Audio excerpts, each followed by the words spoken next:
Hello everyone, welcome to episode 3 of the Roblox Save Slots tutorial series, and in this video I will be adding functionality to the save and load button. So to make the button actually do something, I'm going to add a local script inside my screen GUI. So directly as a child of the screen GUI, I'm going to have a local script, and I'm going to call this visibility script.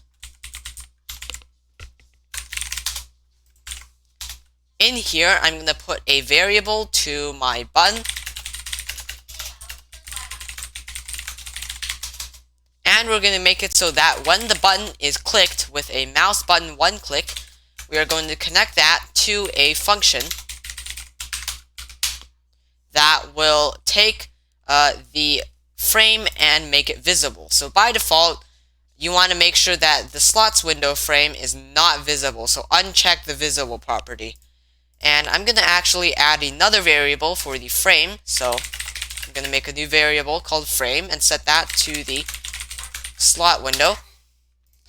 And I'm going to make it so that when the button is clicked, I'm going to set the visibility to true, so frame.visible equals true. And if I make my frame visible again, you can see there's also this exit button in the top right. And I forgot to name it, so I'll call it the exit button. And I'm also going to go back into my invisibility script and make a variable to that.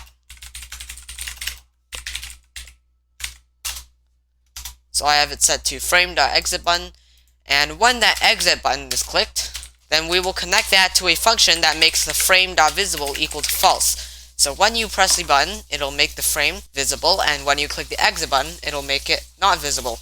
So let's test it by playtesting.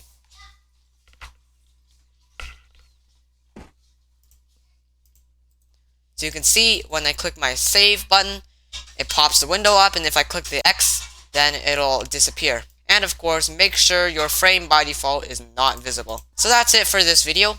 I will see you in the following episode. Thanks for watching. Bye guys.